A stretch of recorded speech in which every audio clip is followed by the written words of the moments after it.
Di dalam buku hariannya, Sultan Turki Murad IV mengisahkan bahwa suatu malam dia merasakan kekuatan yang sangat hebat.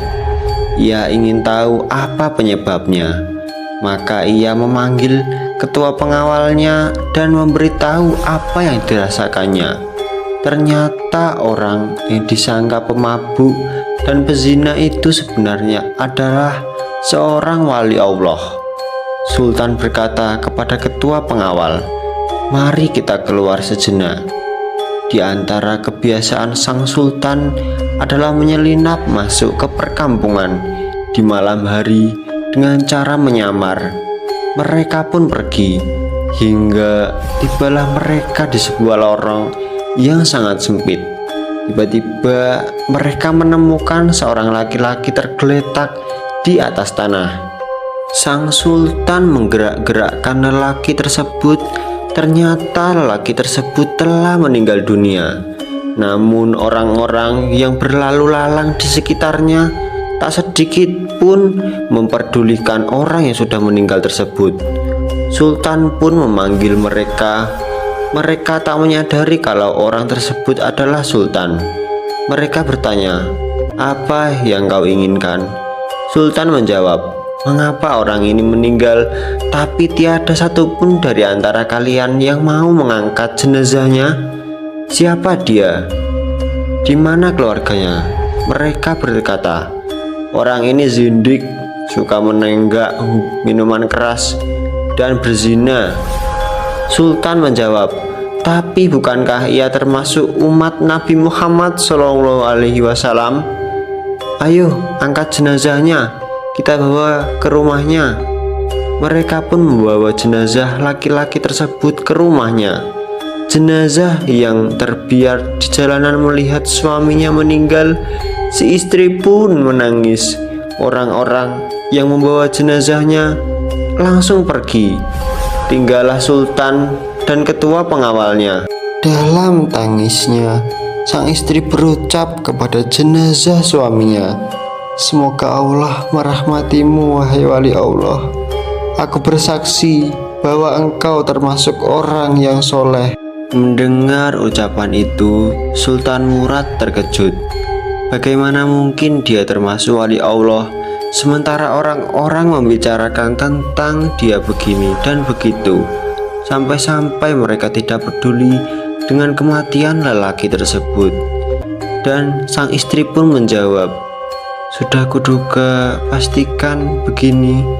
Setiap malam suamiku keluar rumah, pergi ke kedai-kedai minuman keras. Dia membeli minuman keras dari para penjual sejauh yang ia mampu.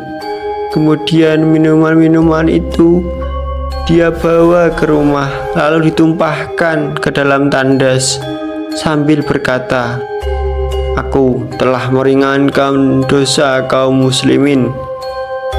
Dia juga selalu pergi menemui para pelacur, memberi mereka uang dan berkata, 'Malam ini kalian sudah dalam bayaranku, jadi tutup pintu rumahmu sampai pagi.' Kemudian ia pulang ke rumah dan berkata kepadaku, 'Alhamdulillah, malam ini aku telah meringankan dosa para pelacur tersebut dan pemuda-pemuda Islam.' Orang-orang pun hanya menyaksikan bahwa ia selalu membeli khamar dan menemui para pelacur. Lalu mereka menuduhnya dengan berbagai tuduhan dan menjadikannya buah mulut. Suatu hari aku pernah berkata pada suamiku, 'Kalau kamu nanti mati, tidak akan ada kaum muslimin yang mau memandikan jenazahmu, mensolatimu, dan menguburkan jenazahmu.' Ia hanya tertawa dan berkata, 'Jangan takut, bila aku mati, aku akan disolati oleh sultannya kaum muslimin, para ulama dan para aulia.' Maka Sultan Murad pun menangis dan berkata, 'Benar, demi Allah, akulah Sultan Murad, dan besok pagi kita akan memandikannya, mensolatkannya, dan menguburkannya.' Demikianlah akhirnya proses penyelenggaraan jenazah laki-laki itu dihadiri oleh sultan, seluruh para ulama dan para musyaikh dan seluruh masyarakat. Pengajaran dari kisah ini yang dapat ialah jangan semudah itu kita melabelkan manusia lain tanpa kita ketahui niat hatinya. Apa yang kita lihat sendiri dengan mata kepala kadang pun boleh salah, sebab kita manusia tak tahu niat manusia yang lain. Mungkin ajalnya di dalam masjid, tapi niat asalnya hendak merampok tabung masjid.